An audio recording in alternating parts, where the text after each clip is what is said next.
across to the Lok Sabha where the AIMIM chief, Mr. Asaduddin Owaisi is addressing. आइन के basic structure का ताबे है।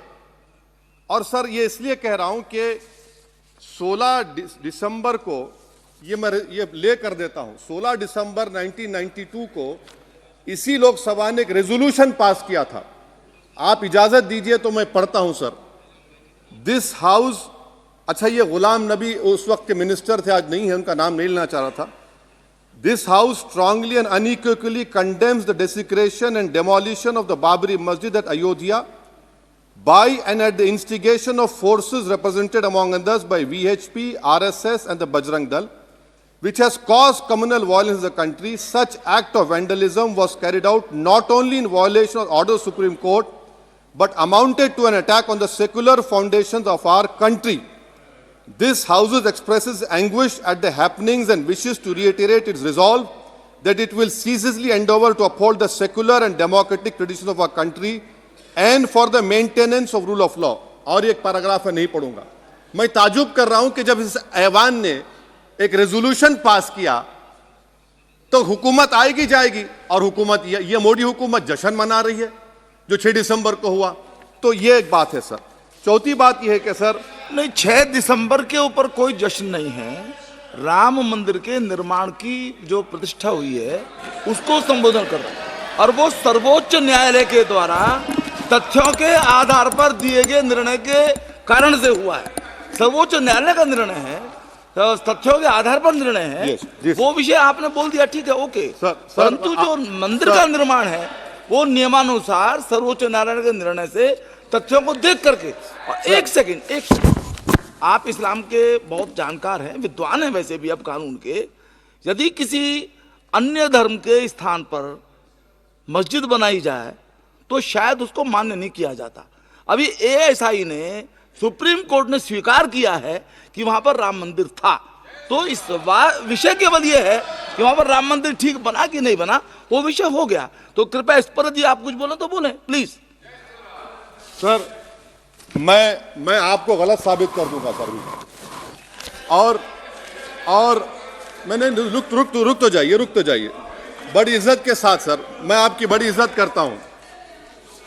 करता हूं सर। आपको मैं कोट कर रहा हूं सुप्रीम कोर्ट का जजमेंट, पैराग्राफ 1222 रोमन 17, उसमें लिखा गया है the destruction of the mosque took place in breach of the order of status quo and the assurance given to this court.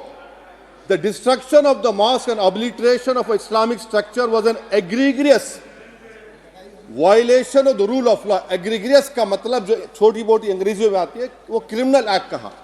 और सर आपने कहा था कि वहां पर मंदिर को तोड़कर बनाया गया। सर मैं आपके सामने ये तमाम चीजें लेकर दूंगा, सुप्रीम कोर्ट के जजमेंट के पैराग्राफ्स हैं जिसमें सुप्रीम कोर्ट ने एएसआई की रिपोर्ट को नकारा। उन्होंने कहा कि मंदिर को तोड़कर मस्जिद नहीं बनाई गई थी। सुप्रीम कोर्ट ने कहा, सुप्रीम कोर्ट ने कहा। अब और मैं रख दूंगा, आप पढ़ लीजिए। अच्छा सर, मैं अपनी तकरीर पर आ जाता हूं सर। तो मैं अपनी बात कर देता हूं सर। तो मैं ये पूछना चाह रहा हूं कि क्या मोदी सरकार एक समुदाय, एक मजहब की सरकार है या पूरे देश के मजाहिब को मानने वालों की सरकार है? जिसको नहीं मानते उनकी सरकार है? हमको बता दीजिए। क्या मोदी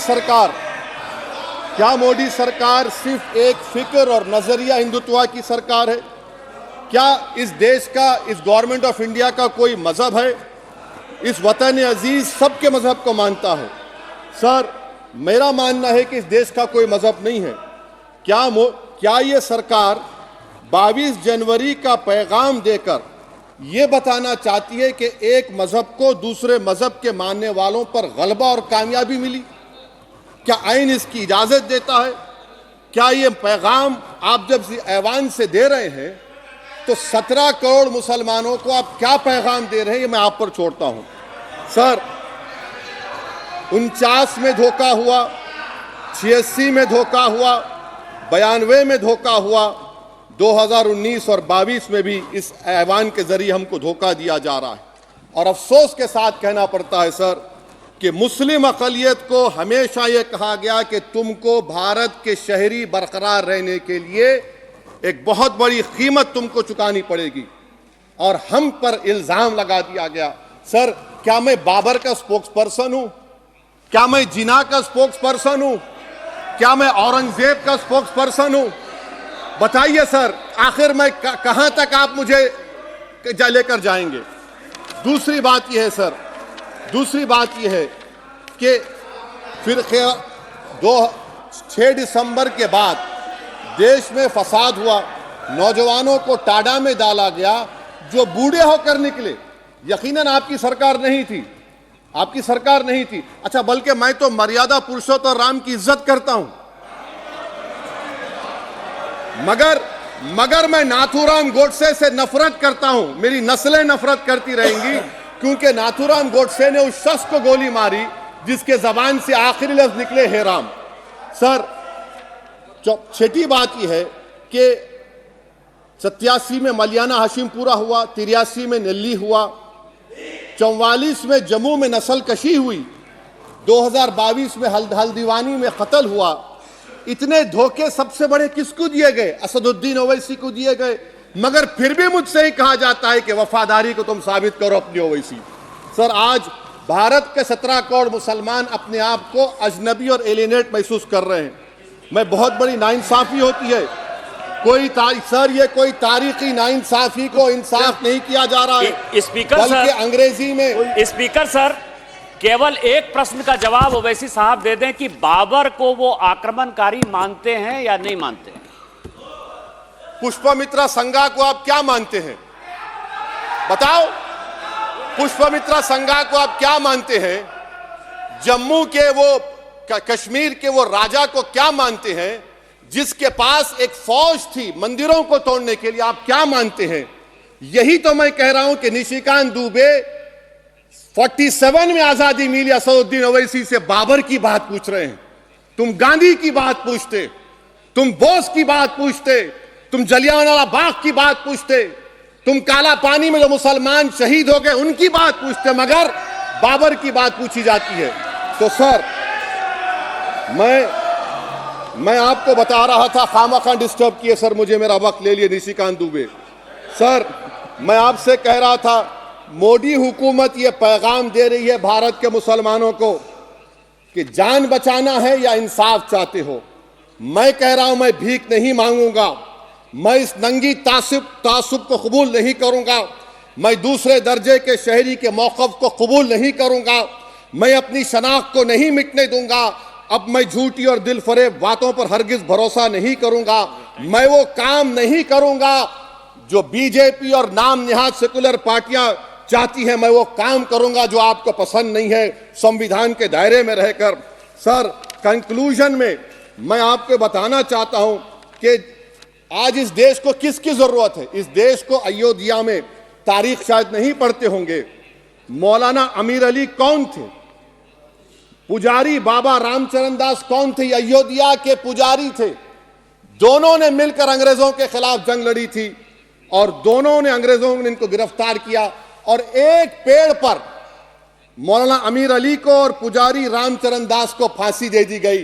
देश को इनकी जरूरत है। देश को शंभू प्रसाद, अचन खां, ये राजा देवी बख्श सिंह के फौज में थे, अंग्रेजों से मुकाबला किया, मुसलमान की लाश को जला दिया गया और शंभू प्रसाद को दफना दिया गया। इस देश को यह जरूरत है, देश को बाबा मोदी की जरूरत नहीं है। आज भारत को अयोध्या के मौलाना अमीर अली और रामचरण दास, अचन खान, शंभू खान की जरूरत है। सर, मैं अभी सुन रहा था ये नाम निहाद सेकुलर पार्टियों के बयानात को। क्या होता है सर, आप, खत्म कर रहा हूं, क्या होता है सर, जब काजी साहब गवाहों को लेकर दुल्हन के पास जाते कि तुमको निकाह कबूल है, तो दुल्हन शर्मा के खामोश बैठ जाती। तो इनकी खामोशी रजामंदी की अलामत है। जी जी। तो सर, मैं खत्म करने से पहले यह बताना चाह रहा हूं कि जब वजीर आजम जवाब देंगे तो क्या वो भारत के 140 करोड़ जनता के लिए जवाब देंगे या फिर सिर्फ हिंदुत्व की फिक्र रखने वालों का जवाब, मैं खत्म कर जवाब देंगे?